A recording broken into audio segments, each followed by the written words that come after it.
MMA, mertua menantu, Aku dong.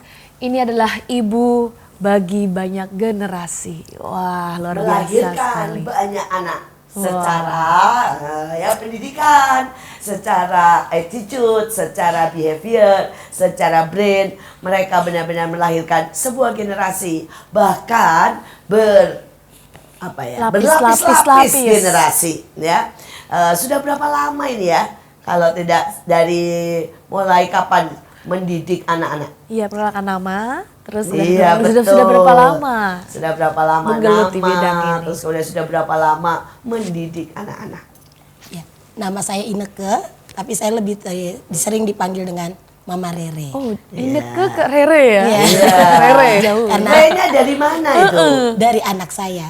Oh. Anak saya namanya Rere, jadi saya dipanggilnya Mama Rere. Oh ya, Mama Rere. Oke, kalau ini Oke, saya perkenalkan nama saya Tere. Jadi suka ketukar-tukar ya. iya, namanya kadang-kadang karena ini juga mirip Mama namanya. Tere ya, bukan Rere ya. Ya, jadi nama saya Teresia, biasanya dipanggilnya Tere. Nah, kalau anak-anak biasanya manggilnya kakak ya. Jadi kakak Tere. Sudah berapa lama kalian bergumul dan kemudian melakukan pekerjaan ini? Menolong anak-anak dari yang tidak mampu, dari generasi ke generasi, ini sudah berapa lama? Kalau saya sih 11 tahun. 11 tahun. Kalau mama atau kakak Tere berapa lama? Kalau saya kurang lebih 23 tahun, Bu. 23 tahun. Wow. Ya. Hampir mama sepanjang buat umur saya itu. banyak anak. Ya. Luar biasa sekali. Sebenarnya pertama kali kita nostalgia nih ya. Bagaimana dari Mama Tere ya, kan ini Mama Tere dulu ya, kan yang 23 tahun ya, jadi menang ya. Dari Mama Tere, apa sih waktu itu yang membuat mau nih menolong dan mendidik anak-anak yang bukan anaknya, kemudian nakal-nakal dan bermasalah? Sebenarnya awalnya apa? Ya nanti habis itu Mama Tere. Iya, yang pertama sih awalnya karena sebenarnya saya juga dari latar belakang anak yang bermasalah juga, Bu, gitu. Selembut ini bermasalah nih. Wah, kelihatannya kok Sebenarnya sangat apa manis, nih? lembut. Apa nih permasalahannya apa nih dulu? Permasalahannya sebenarnya saya dari keluarga yang broken juga sebenarnya. Jadi hampir broken lah. Nah, tapi saya menemukan sosok Bapak di surga yang memulihkan hidup saya. Mari diminum ya, mari diminum. Ya, Bu. Nah, jadi membuat saya terpanggil. Awalnya ya karena kehidupan saya juga yang berantakan, membuat saya bisa lihat, oh ternyata hidup itu bisa dipulihkan loh gitu. Jadi setiap anak-anak mau seberantakan apapun hidupnya, kalau ketemu Tuhan itu bisa mengalami pemulihan itu. Wah, tadi sebenarnya dasarnya itu adalah karena waktu sebenarnya dari keluarga yang broken home, akhirnya itu membuat Kak Tere ini punya sebuah hati untuk anak-anak ini juga gitu ya. Supaya sebenarnya. mereka dipulihkan. Supaya mereka juga dipulihkan seperti dulu Kak Tere mengalami hal yang sama dan tadi Kak Tere punya hati yang sama untuk anak-anak ini. Betul. Gitu. Tapi kalau boleh diceritakan sedikit, pelayanannya ini apa ya? Misalkan dalam bentuknya apa? Apakah Rumah belajar kah? terus ngapain aja nih atau sama ngapain anak-anak, aja gitu ya. bentuknya? Mungkin dari Kak Tere. Biasanya jam berapa dan sebagainya. Ada di mana saja. Jadi mungkin kalau kayak ada ibu-ibu di rumah yang mungkin punya waktu luang lebih banyak dan ternyata wah kok kayaknya hidup aku gini-gini aja ya, aku juga pengen lah membantu, aku juga pengen lah ikut ambil bagian. Nah itu bisa kemana gitu? Apakah ternyata hanya di kota-kota tertentu atau ternyata ada banyak tempat gitu? Dan juga jangan lupa buat ibu-ibu yang tidak punya uang ya untuk membuat dan menambahkan les tambahan buat anak-anaknya. Bisa. Atau anak-anaknya ini kalau pulang sekolah berkeliaran karena ibunya mesti kerja, inilah tempat yang luar biasa untuk mereka kunjungi dan mereka akan berubah. Mungkin dari Mama Rere. Mama Rere dulu ceritakan ini apa dan bagaimana. Oh, kami itu kita sebutnya rumah singgah. Oke. Jadi memang kita rindu anak-anak tuh yang datang singgah di situ itu mengalami kasih, mereka boleh belajar, boleh melihat cintanya Tuhan lewat hidup kita. Seperti itu. Kita bisa jalan. tapi juga ini sebuah unit yang care dengan semuanya. Ya, care dengan ibu-ibu, care dengan anak-anak, care dengan mutu pendidikan, care juga dengan karakter.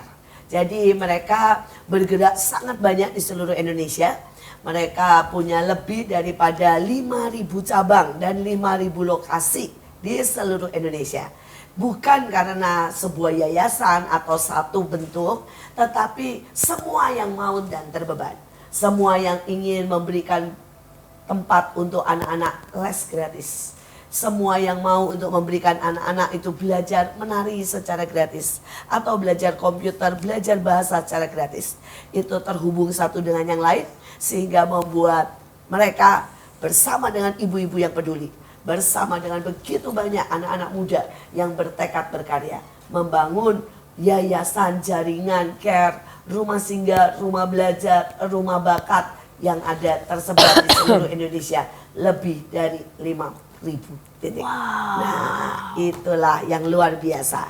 Dan mereka adalah dua yang dari awal ketika baru memulai sampai hari ini sudah lebih dari 23 tahun ya. Luar biasa sedih. Luar biasa sekali. Sekarang pengalaman yang paling mengerikan ya yang Kak Tere pernah alami. Apa ini? Boleh cerita? Pengalaman yang paling mengerikan. Ya, yang meletihkan. Wah, apa nih tantangannya? Hujan, naik motor. Ini bagaimana nih? Nah, kalau saya sebenarnya yang paling mengerikan itu waktu beberapa sekian tahun yang lalu. Nah, waktu ngajar di daerah Jakarta, Bu, di Cengkareng. Nah, itu perjalanan sekali jalan itu 3 jam, jadi pulang pergi 6 jam. Naik motor? Itu naik kendaraan umum, naik bus, naik kereta. Jadi sepanjang perjalanan tuh ya 6 jam perjalanan itu tuh benar-benar ajaib lah dengan semua kemacetan yang di Jakarta. Tapi sejujurnya itu nggak terbayar ya dengan semua yang ada. Kita tuh bisa ngerasain anak-anak yang nyambut kita setiap kali datang itu ajaib gitu ya. Nah dari mereka anak-anak yang kita layanin itu mereka tuh kalau ketemu kita tuh langsung lari-lari Bu gitu. Langsung lari-lari setiap kali saya bawa barang apa, makanan apa, mereka udah langsung ngambil gitu ya. Ngambil dan berusaha mau bantuin gitu. Ayo kakak datang, wah Kak Tere datang langsung peluk-peluk gitu semuanya.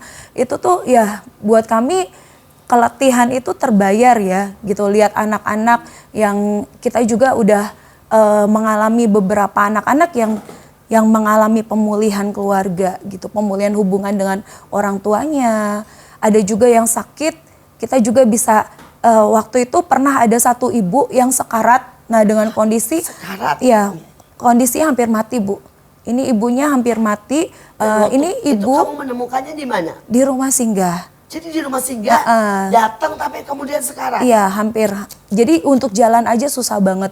Nah ini kita ada salah satu tempat yang kita melayani anak-anak pemulung Bu. Nah anak-anak pemulung dan di situ ada satu ibu yang benar-benar udah hopeless lah, udah kehilangan pengharapan untuk hidup gitu. Nah jadi tiap kali dia buat keluar rumahnya aja dari depan rumah dia jalan itu benar-benar udah capek gitu. Nah perutnya itu besar banget. Oh, iya. Iya perutnya itu seperti ibu hamil. Nah sepertinya kayak ada sesuatu sih di dalam perutnya. Iya. Atau apa ya? Terus? Iya. Nah terus setelah itu setiap kali kita datang diajakin berdoa dan ibu itu mau gitu. Dan ibu itu mau dan dia memang udah nggak tahu lagi nih hidupnya mau sampai kapan. Dan bahkan waktu saya tawarin suaminya, ayo mau nggak saya bawa berobat. Nah suaminya bilang dia nggak punya pengharapan untuk hidup istrinya ini.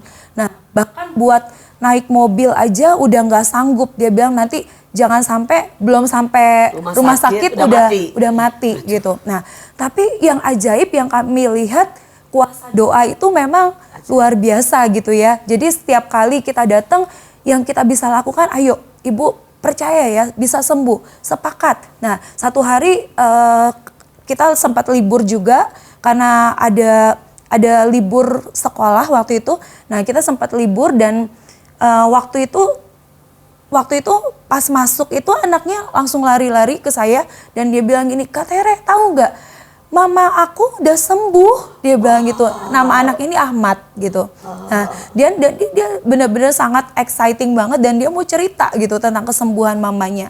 Nah, benar-benar bisa kempes perutnya dan dia bisa jalan gitu, dan ajaib lah. Itu jadi kesaksian buat satu kampung. Wow, wow, wow. Seringkali kita merasa kita tidak bisa buat banyak. Bahkan ibu ini sudah tidak mau berobat. Karena untuk naik mobil saja dia sangat kesakitan. Ya, dia sangat takut bahwa dia akan meninggal di jalan. Tetapi ada doa, ada semangat, ada cinta yang menyembuhkan. Dan itu mungkin hal kecil yang semua orang bisa buat. Doa, ya, semangat dan cinta. Tapi apakah kita memberikan kepada orang yang membutuhkan? Ini adalah dua wanita yang bertekad dan memberikan begitu banyak korban, cinta, dan semangat. Dan mereka melihat begitu banyak orang dipulihkan, begitu banyak hidupnya diubahkan. Sekarang dari Mama Rere, pengalaman apa nih Ma? Yang paling mengerikan dan kemudian melihat hasilnya luar biasa. Saya pernah mengajar anak-anak yang anak-anak jalanan. Kalau suka lihat ada di perapatan.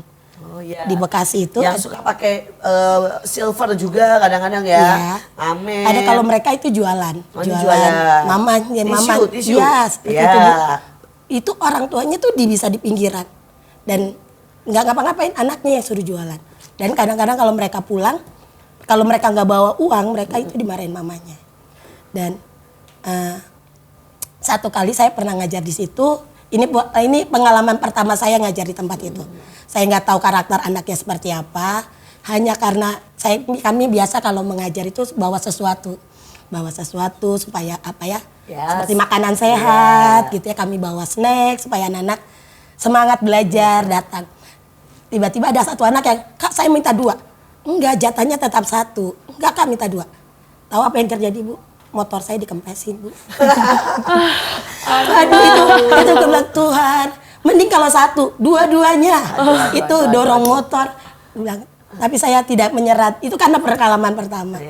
Saya tetap datang dan anak yang paling ajaib itu yang bermasalah ini itu saya beri tanggung jawab dan itu menjadi tangan kanan saya lah kalau saya datang di pos itu.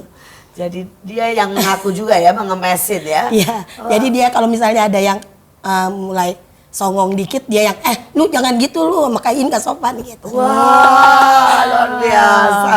Ketua gengnya ini ya. Dari preman ya sekarang menjadi tangan kanan. Wah, ajaib.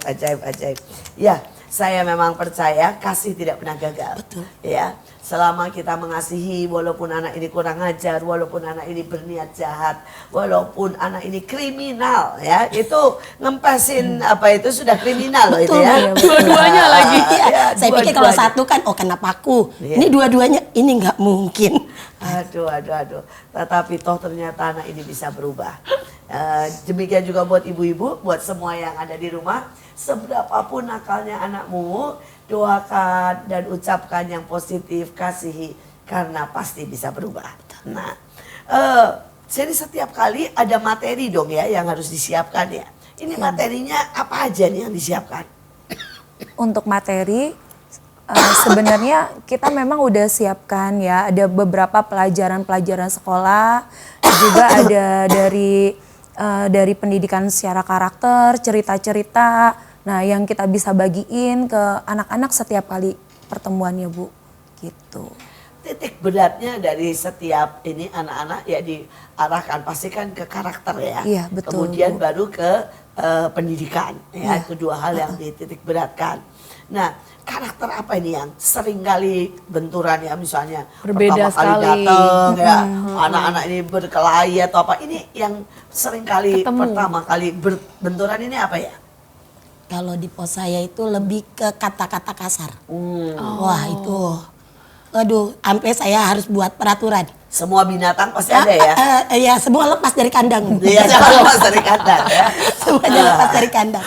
Jadi saya buat peraturan. Pokoknya saya bingung awalnya kan dimarahin. Kan nggak mungkin kita marah terlalu ini, saya bukan mama kandung ya. Kalau mama Iya. kandung kan enak. Dan lagi juga kadang-kadang mereka kalau dikasarin mereka tambah lebih kasar Betul, ya. karena jadi Jadi gimana tuh mensiasatinya Menyiasatinya diapain? gimana itu? awalnya sih Kalau semua kata binatang keluar lepas dari kandang, apa yang dibuat? awalnya kita memang cerita tentang sikat gigi. Gigi itu harus bersih dan mulut itu harus bersih. Nah, dan perkataan kita juga harus bersih. Nah, itu awalnya dari situ. Dan gimana saya kasih denda. Saya bilang, denda 500. Saya bilang 500 rupiah. Jadi pas mereka ngomong kotor, Kak, 500 ya. Jadi banyak temannya mengingatkan dan saling mengingatkan. Awal terkumpul 3.000, Bu. Lumayan. lumayan berkurang. Setelah itu mereka sudah saling menyadarkan, jangan terdenda gitu. Selama di pos Pelajaran. saya Wah, ya. luar biasa ide yang baik. Denda ya. Buat anak-anak juga kita lumayan nih, denda ya. Oke. Kalau dari tempatnya Kak Tere. pengalamannya Kak Tere, apa ini yang paling karakter yang paling masalah? Kalau di tempat saya hampir semua juga sama ya. Masalah perkataan. Nah, ini juga dialami oleh ibu-ibunya juga gitu. semua. Nah, kita dulu Ibu-ibunya juga punya iya, kebiasaan. punya Kebun punya binatang ya, kosakata semua punya banyak kebun ya. binatang Lingkungan masing-masing yang ya. mungkin ya, Bu. Lingkungan ya, Bu Lingkungannya ya. itu bahasa. Ya Nah, ini maaf walaupun itu ya. Iya. Pas kalau ibu-ibu juga binatang enggak kan? Ibu-ibu lebih ke kata-kata kasar ya, kata-katanya tuh kasar, terus belum lagi mereka nggak sabaran langsung kalau anaknya nggak ngerti itu langsung dipukul. Nah, Waduh, seperti itu gitu. juga tangannya Iya, gawat ya. tangannya cepet, Bu, cepet Tangannya banget. cepet ya. Ringan sekali tangannya. Nah, tapi memang ternyata dengan kehadiran kita setiap kali kita kasih pengertian gitu ya, nggak pernah lelah untuk terus mengingatkan mereka bahwa setiap anak itu berharga, setiap anak itu unik. Kalau kita bisa mencintai mereka, apalagi ya ibu-ibunya sendiri ya, kita berharap itu mengubah mereka dan ternyata semakin kesini juga semakin berubah, Bu, gitu. Jadi kebiasaan-kebiasaan seperti itu sudah mulai berkurang gitu, dan kita udah mulai mendapati orang tuanya mulai sabar lagi gitu ngadepin anak-anaknya dengan semua kenakalan. Kadang kita juga menghadapi anak-anak yang memang susah diatur ya, Bu ya. Nah, tapi dengan kita terus mencintai mereka dan kita terus kasih pengertian dan kita tanya, biasanya anak-anak bermasalah itu mereka punya masalah yang tidak mereka ungkapkan di luar. Nah, jadi dikonselingin, Bu, gitu. Nah, jadi kita pembinaannya Tempat curhat kan, ya kadang tempat curhat belum- gitu belum buat nyampe udah anak-anak. Buat Bapak Ibu semuanya, pukulan itu tidak mengatasi keadaan. Jangan pernah mengatai anak-anak kita dengan perkataan-kataan kasar, dengan kata-kata yang melukai. Apalagi tangan kita memukul, ya, dan kemudian ada yang dulu suka mencubit, menempeleng, itu merusak sangat banyak. Saya berharap bahwa pengalaman yang tadi dikatakan, bahwa marilah hadapi anak-anak kita dengan bicara, komunikasi, konseling. Karena seringkali ada banyak yang tersembunyi yang mungkin anak-anak ini butuh ungkapkan. Nah, dari konseling ini ya, apa masalah anak-anak ini rata-rata? Masalah terbesar di anak-anak adalah masalah keluarga. Sebenarnya itu muncul karena keluarga mereka yang bermasalah. Hubungan bapak dan ibu kebanyakan ya, Bu ya. Jadi mereka udah mulai nggak nyaman di rumah mereka dan mereka mulai cari sesuatu yang buat mereka nyaman gitu, sesuatu yang mereka bisa dapetin. Dan biasanya anak-anak bermasalah ini cenderung akan punya kekreatifan gitu ya. Misalnya? Nah, contohnya ya pasti mereka akan dibilang dicap nakal. Kenapa? Karena mereka akan punya kecenderungan untuk melawan setiap peraturan yang dibuat gitu. Nah, ini juga ada satu cerita nih dari satu anak rumah singgah kita yang saya udah kenal dia dari usia TK gitu. Nah, dan di usia sekolah dia selalu dicap anak bodoh. Nah, dia selalu dicap anak bodoh, dia dianggap pokoknya guru-guru itu setiap kali ada kehilangan, pencurian, selalu dia yang dicap gitu ya. Selalu dia yang ditanyain, "Oh, kamu yang nyuri," padahal belum tentu gitu. Bahkan sampai dia pernah cerita, beberapa orang guru-guru bilang kalau kamu ini orang yang nggak punya masa depan. Seperti itu gitu. Nah, dan satu hari setelah sekian tahun saya ketemu dia setelah dia lulus SMA. Nah, dia itu rambutnya gondrong Bu, rambutnya segini. Wow. Nah terus jadi udah penampilannya udah nggak karu-karuan gitu. Nah tapi dari seorang anak ini saya tuh awalnya cuman bilang gini, Tuhan saya percaya seancur apapun hidup seseorang dia akan berubah waktu dia ketemu Tuhan. Nah jadi saya dampingin dia dan saya ajakin dia untuk pelayanan, untuk ikutan ngajar ke rumah singgah. Iya, betul. Nah, jadi itu juga punya kesempatan ya Bu ya. Jadi saya punya kesempatan sepanjang perjalanan ya saya akan cerita, saya akan masukkan kebenaran-kebenaran di hidupnya gitu ya. Nah, saya mulai tanya apa yang membuat kamu seperti ini dan dia tuh benar-benar bertumbuh jadi anak yang minder. Nah, dengan kondisi masa lalunya dia. Nah, tapi hari ini saya dapat kabar dari orang tuanya. Nah, dia kuliah di Manado dan puji Tuhan baru lulus, Bu. Nah, dan nilainya itu S1. bagus banget. Iya. Nilainya bagus banget, rata-rata 4 gitu ya. Nah, dan itu buat anak yang dicap bodoh, dicap nggak punya masa depan, buat saya itu pembalikan keadaan.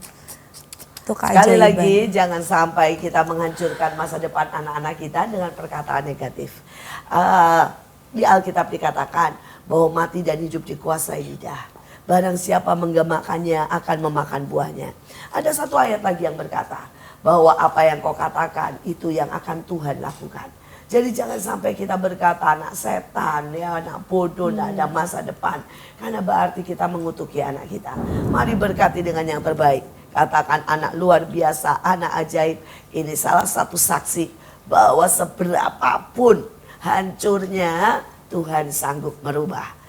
Bayangkan dari yang dikatakan bodoh lulus dengan IP 4 luar biasa. Sungguh-sungguh ajaib. Nah pasti Mama Rere juga pasti menghadapi ini. Ada kisah-kisah ada selain apa ini? anak lagi nih, yang lain lagi yang bagaimana nih?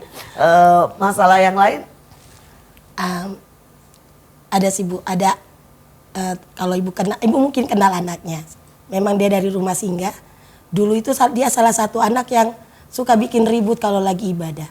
Dan pernah satu kali kita karena mereka ribut, mereka ini berempat dengan teman-temannya. Berempat, mereka ribut dan mereka itu dimasukin ke kamar mandi. Karena jadi ada kakak, ada anak rumah singgah yang bantu saya ngajar.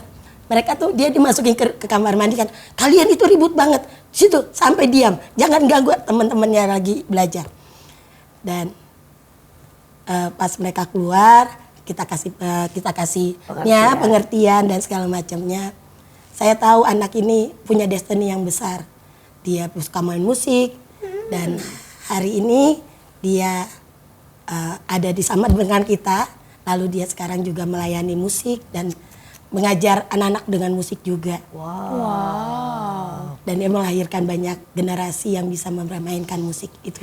Jadi sebenarnya anak-anak yang khusus ini ya, yang bermasalahnya sebenarnya bukan bermasalahnya, hanya kita perlu ganti label dari hidup mereka aja gitu sekali. Ya. Karena sebenarnya mereka justru malah punya potensi untuk dia standing out gitu ya sebenarnya, karena biasanya yang seperti ini cuma harus diberi kesempatan. Beri kesempatan gitu. Bahkan sebenarnya kan gini tadi ya, awalnya dari yang ngempesin ban gitu ya. Labelnya wah ini bandel nih gitu.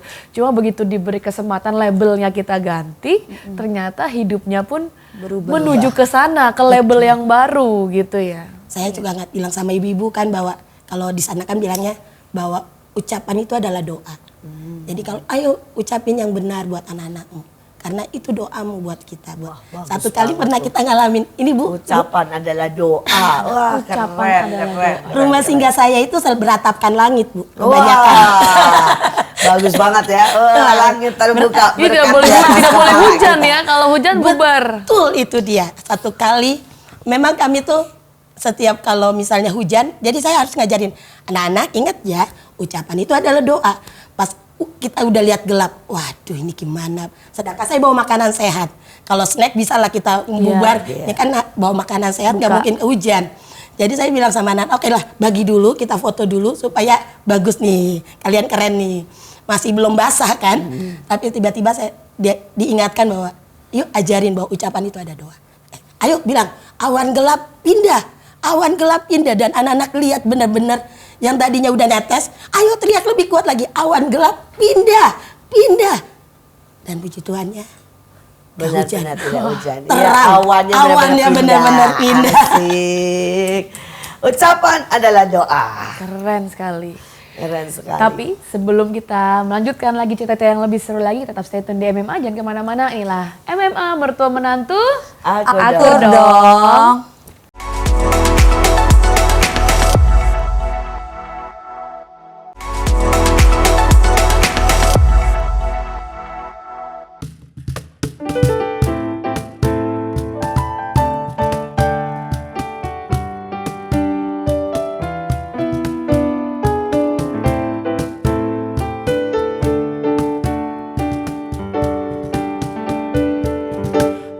Mentari terbenam dari semangat baru untuk hidupku, beri semangat baru untuk jiwaku.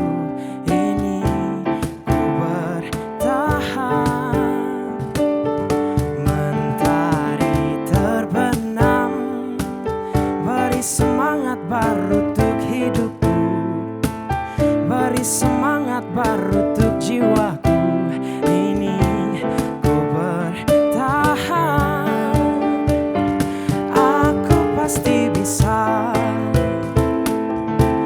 menikmati semua dan menghadapinya. Aku yakin pasti bisa. Mentari terbenam, temani dalam kesendirianku, temani aku dalam kesedihan. Ini ku bertahan. Mentari terbenam, beri semangat baru untuk jiwaku, beri kicauan merdu untuk hidupku. Ini ku bertahan. Aku pasti bisa menikmati semua dan menghadapinya. Aku yakin pasti bisa. Aku pasti bisa menikmati semua dan menghadapinya. Aku yakin pasti bisa. Aku pasti bisa menikmati semua dan menghadapinya. Aku yakin pasti bisa. Aku yakin pasti bisa. Aku yakin pasti bisa.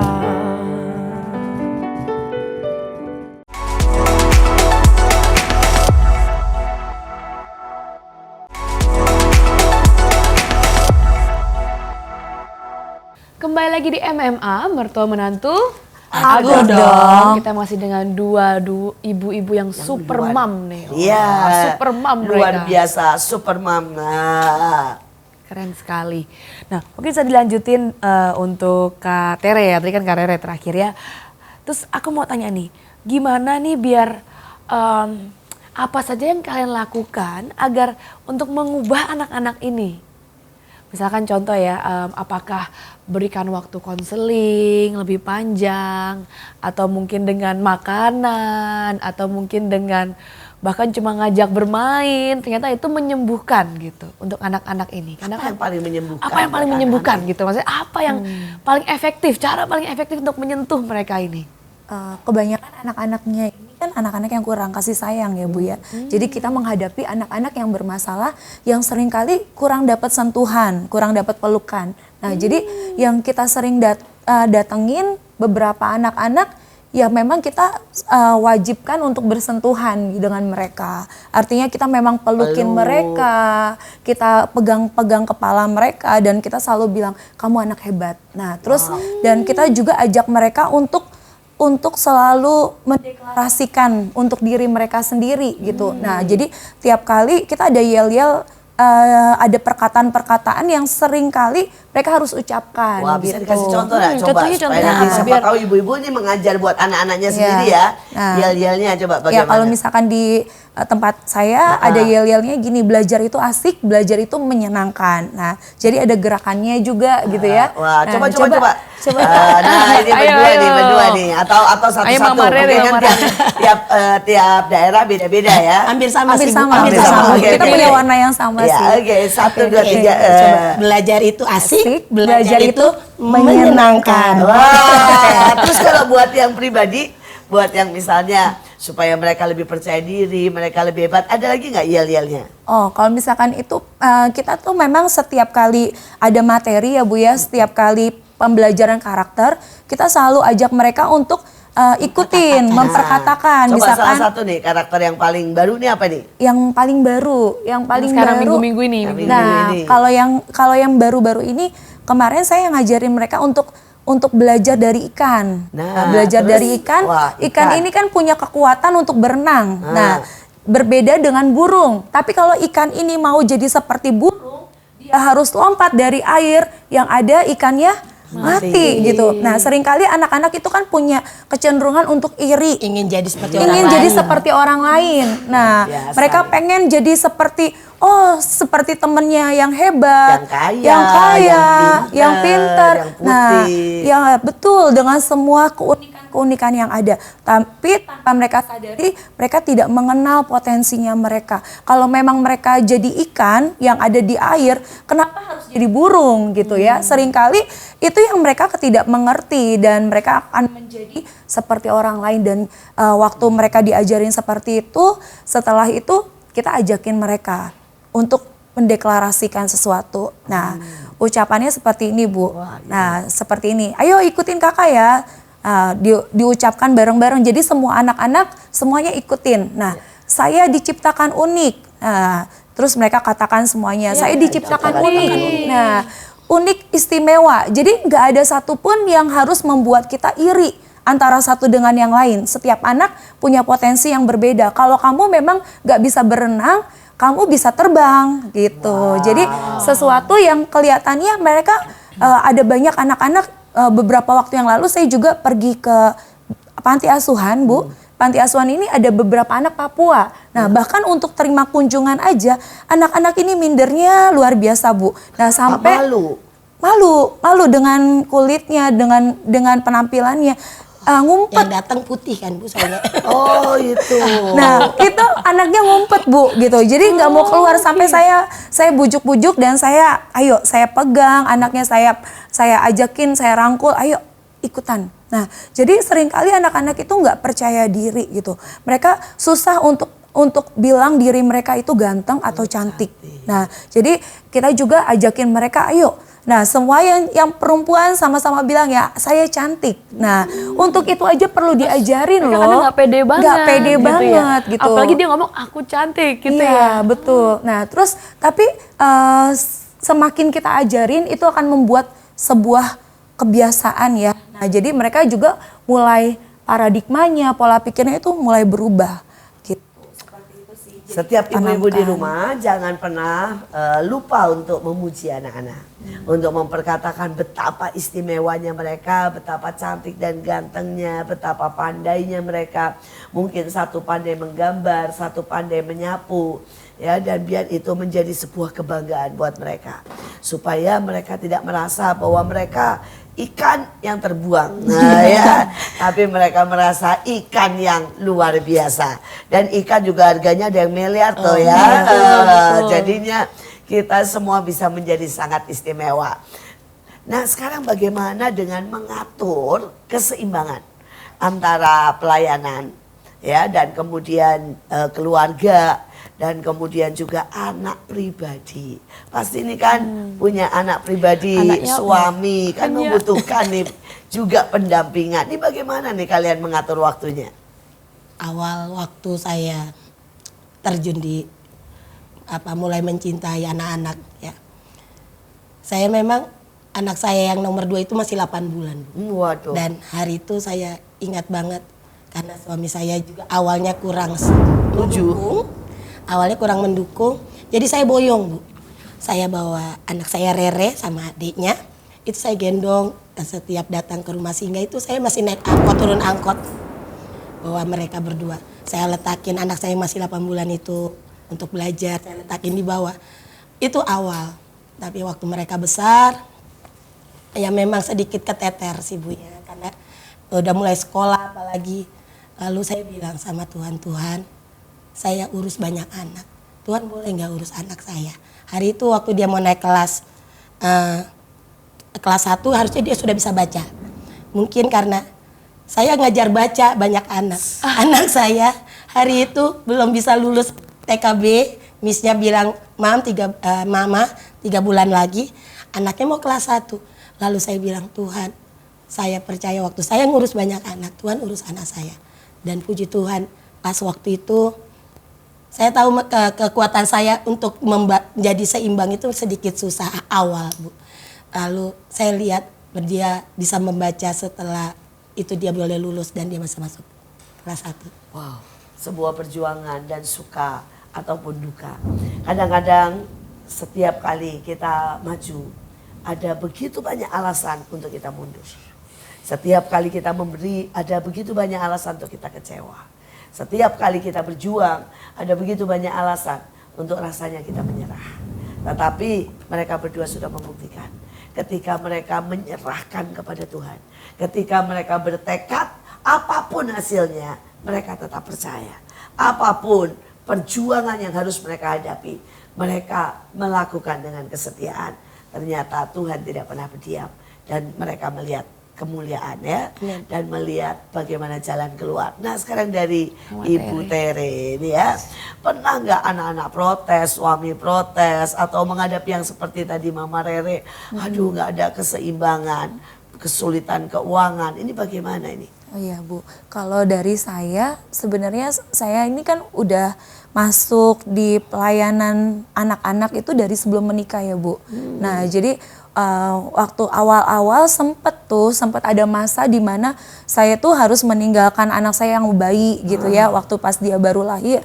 Nah itu ada satu momen di mana saya tuh nggak bisa lupa gitu ya. Jadi waktu saya titipkan anak saya di daycare, dia pegangin kaki saya gitu. Jadi dia pegangin kaki saya dan nangis-nangis dan dia cuma bilang gini, belum bisa ngomong tapi saya nangkep gitu ya. Saya ngerti sebagai ibu dan dia bilang jangan pergi gitu. Nah tapi itu momen yang udah dilewatin gitu. Jadi ada masa-masa di mana Tuhan tuh ajarin saya untuk meletakkan Ishak dalam hidup saya. Anak saya ini salah satu yang paling saya cintai gitu ya. Biar bagaimanapun saya punya anak 1 Bu. Nah anak saya ini masih 1, usianya sekarang 12 tahun. Dan sangat luar biasa ya. Dan hari ini Pintar anak saya juga banget. ikutan melayani Tuhan gitu. Ya anaknya luar biasa buat semuanya yang tidak kenal anaknya. Anaknya cantik, anaknya menari, anaknya pelayanan, anaknya main keyboard, anaknya nyanyi, anaknya melakukan sangat banyak. Luar biasa. Di sekolah juga berprestasi ya. Puji Tuhan Bu, nilainya bagus-bagus juga. Kemarin sempat deg-degan gitu ya, karena kan ini tahun dimana dia harus lulus SD. Nah sebelumnya saya sempat mendapati nilainya dia juga nggak bagus gitu ya. Nah nilainya juga nggak bagus dan saya sampai bilang gini, aduh kok Mami jadi deg-degan ya, kok kamu belajarnya kayak gitu ya. Nah terus akhirnya saya juga kasih perhatian. Nah saya tanya kamu maunya apa dan apa yang bisa Mami bantuin untuk kamu bisa belajar dengan lebih baik. Terus akhirnya saya datangin ada guru, kakak sebenarnya yang untuk mendampingi dia juga gitu. Di sela-sela saya nggak bisa, saya akan minta tolong dia juga untuk bantuin ngajar. Ya, jadi itu membuat Sharon ini juga belajar dan cukup bagus gitu ya treatmentnya. Nah terus dan membuat dia akhirnya lulus dengan nilai yang bagus banget gitu. Nilainya bagus banget dan gak ada yang merah, semuanya di atas 7. Nilainya 8, 9 itu banyak banget. Dan saya cuma lihat wah ternyata di tangan Tuhan selalu lebih baik seperti Luar biasa, itu. luar biasa. Suami, nah, ini suami nih ya kan. Tadi Mama Rere bilang kurang mendukung. Pasti ya ada saat-saatnya kan suami kan minta perhatian. Nih istri sibuk terus, pasti pada sempat ngomel. Ini gimana untuk menyeimbangkannya? Terus sekarang bagaimana nih suami? Awal suami saya memang sampai sempat gini, udah kenapa sih berhenti aja, kamu ngurusin anakmu aja gitu, karena memang ya waktu itu masih kecil. Tapi karena dia tahu saya sangat mencintai anak-anak, dia tahu saya sangat suka ngelihat anak-anak dipulihkan dan berubah. Pada akhirnya dia bilang, ya sudahlah, itu memang pelayananmu dan itu kesukaanmu, dan hari ini dia sangat mendukung. Memang kami sedikit biasa. berbeda, keluarga yang berbeda. Saya mengerjakan banyak hal, suami saya memang kami membesarkan anak hanya berdua, karena kan di Bekasi ini kan kami cuma berdua. Jadi suami saya lebih banyak yang mengurus anak-anak, lebih dekat dengan anak-anak. Kalau saya pergi seperti itu. Tapi ya pengertian itu sih, saling komunikasi dan pengertian. Tapi sekarang sudah mendukung ya? Sangat. Wah, sangat. luar biasa, luar biasa. Nah, dari Tere bagaimana nih? Ya kalau suami saya mendukung Bu, mendukung 100% ya. Itu sebuah anugerah tersendiri ya. Anugerah ya, karena dia memang seperti tadi cerita saya di awal, dia menemukan saya juga di pelayanan ini gitu. Jadi dia tahu istrinya memang kesukaannya adalah berdiri di antara anak-anak. Jadi dia tahu dia nggak bisa ngelarang gitu ya. Jadi untuk menyeimbangkan ya tetap ada komunikasi, tetap perhatian, karena saya selalu jawab setiap kali dia tanya atau apapun kebutuhannya, setiap kali saya siapin dulu gitu. Jadi ada waktu-waktu saya juga masak sendiri Bu gitu. Jadi siapin semua keperluan buat suami, buat anak. Jadi tetap beres-beres rumah. Jadi nggak ada alasan untuk nggak boleh pelayanan. Betul. Seperti itu. Ada begitu banyak orang sibuk di luar, bahkan wanita-wanita karier yang kemudian menjadi kurang memperhatikan anak dan suami. Tetapi sekali lagi kita harus belajar untuk menyeimbangkan.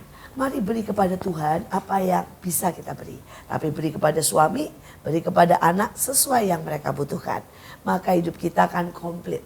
Ya, pada waktu kita melihat semua on position istilahnya ya, hidup kita akan begitu bahagia. Nikmatilah ketika harus menyiapkan makanan dan segala kebutuhan buat suami. Saya menyiapkan makanan buat suami itu pagi, siang, sore. Karena suami saya itu bekal dari makan pagi, makan siang di kantor juga bekal. Ya, dan malam. Dan ya, menunya berbeda ya Bu? Menunya harus berbeda, pagi, siang, sore. Sampai saya itu pusing 7 keliling. Ya, dan persoalannya suami saya itu ke microwave aja di kantor males. Jadi bekalnya harus tetap enak ya, walaupun tidak tidak panas lagi.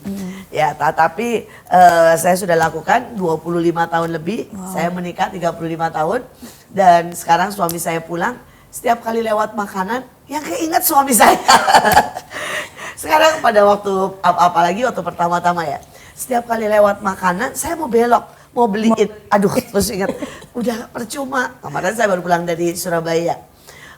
Dulu setiap kali saya pulang dari Surabaya saya bawa makanan itu sampai wah pokoknya berdus-dus sampai satu ya, karena suami saya suka makanan Surabaya.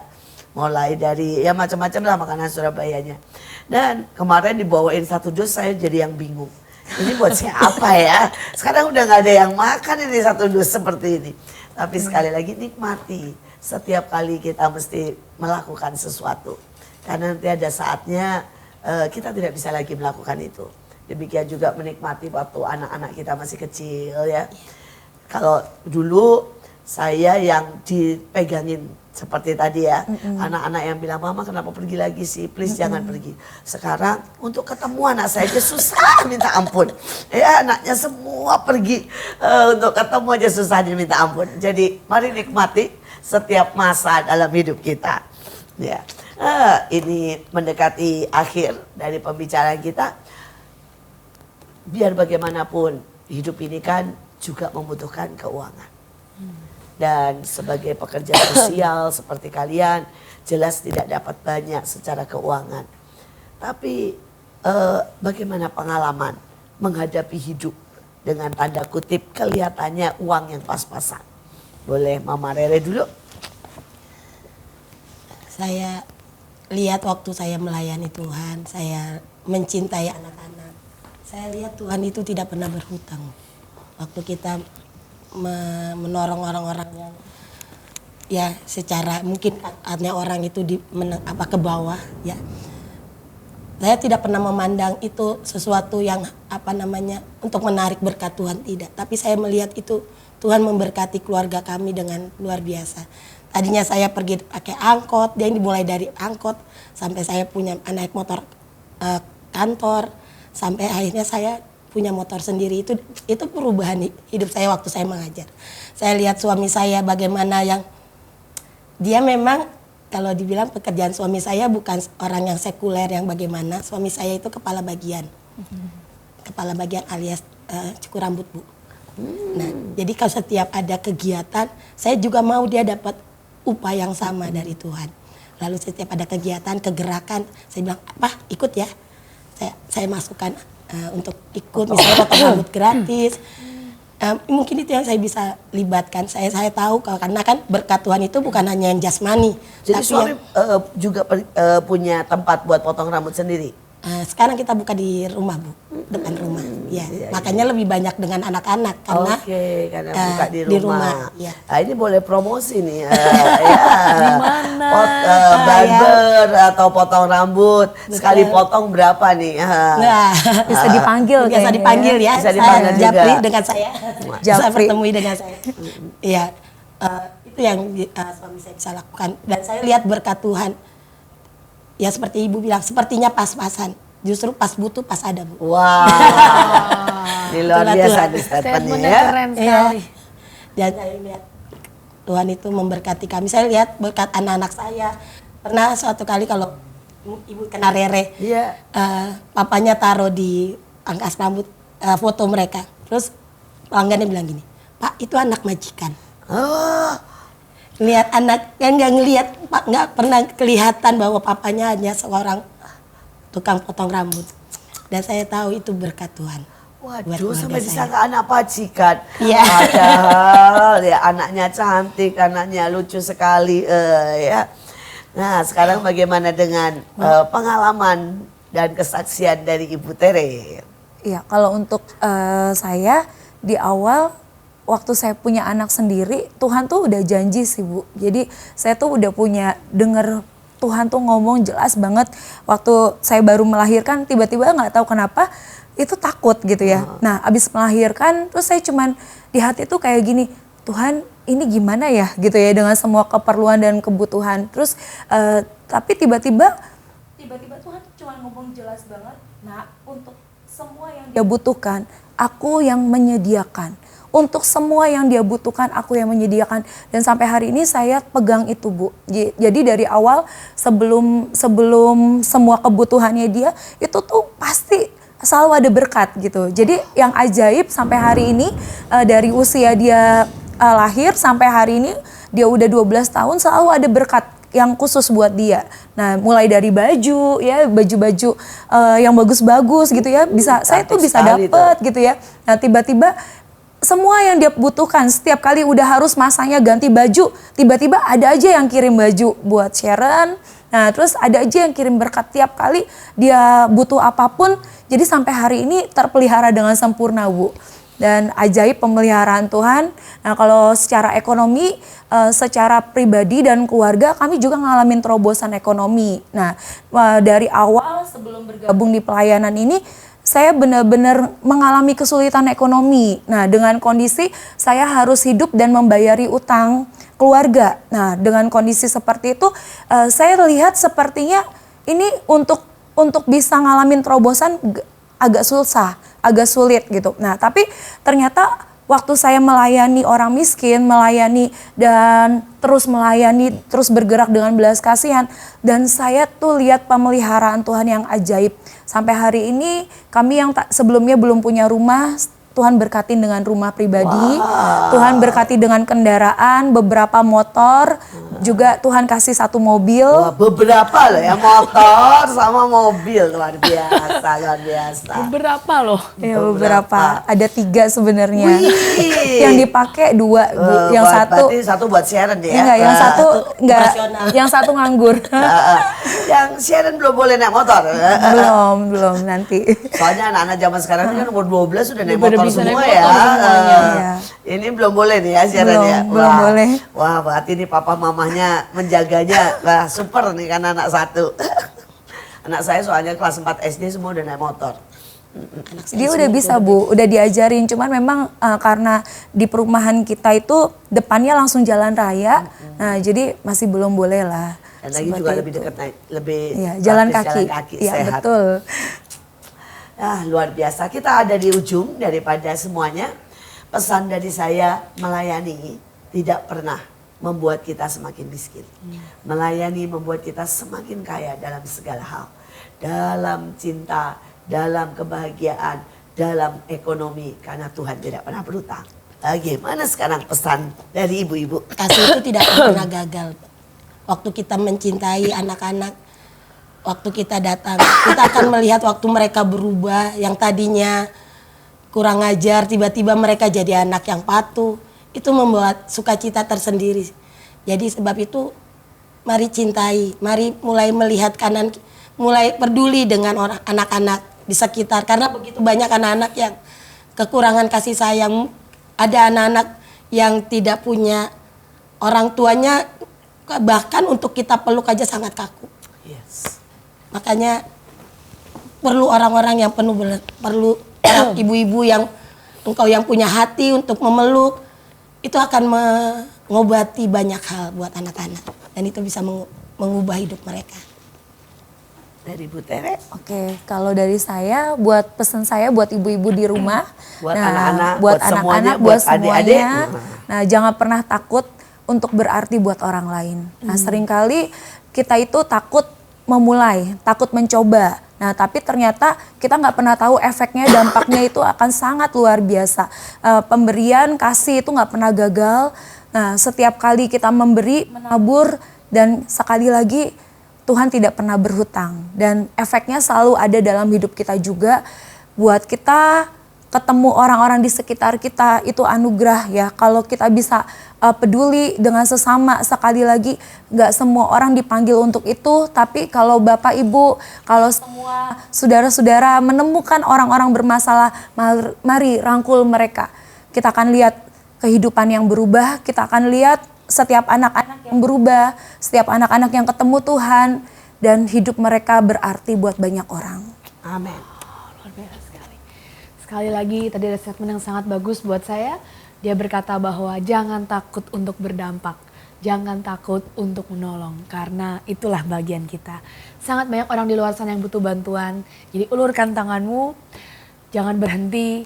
Kalau ada waktu luang, mari bergabung dengan nama Rere dan nama Tere. Mereka masih sangat butuh banyak orang untuk membantu mereka menjangkau sangat banyak anak di luar sana. Inilah MMA, mertua menantu. Aku dong. Jangan lupa untuk like, komen, dan subscribe YouTube kita Asia Zara. Dan stay tune untuk episode-episode selanjutnya. Sampai jumpa.